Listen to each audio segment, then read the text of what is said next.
I believe every job should be a quality job. I believe every job can be a quality job.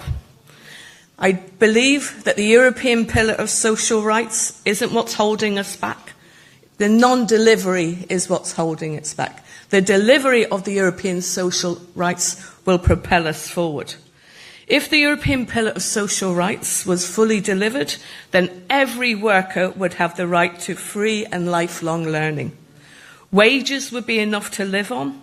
Workers would know their rights, be protected from unfair dismissal, would have secure jobs, a career that they could deliver for their family.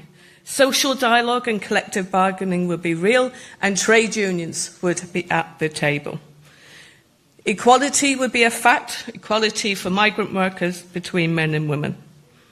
That's why we support Vice President Massato's call for a Quality Jobs Act. The threshold must be the International Labour Organization decent work agenda. But more, we also need a directive to make sure that the transition is just, that workers are involved in anticipation and management of change, and that there is alternative to redundancies. We need regulation on AI at the workplace. We can't just hope for the best. We need to prevent psychosocial risks. There's an epidemic of stress among workers. We need to limit subcontracting and labour market intermediaries. Let's get the gangmasters out of Europe.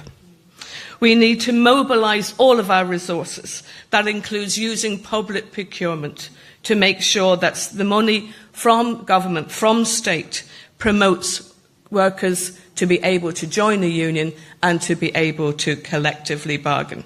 And most of all, we need to end exploitation. We shouldn't pretend it's not happening. We need to face up to that there is exploitation, and to take the steps in the Quality Jobs Act to put in strong provisions to end all forms of exploitation. All labour crimes must be treated as that. So in a nutshell, real rights you can rely on, security you can count on, and wages you can live on. That's what we're standing for.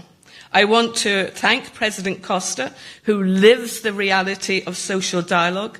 I want to thank the Minister for ensuring that the summit happened, and thank you for inviting us to be here.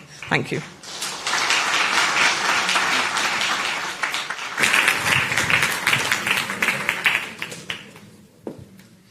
Thank you, Esther, and I thank the social partners.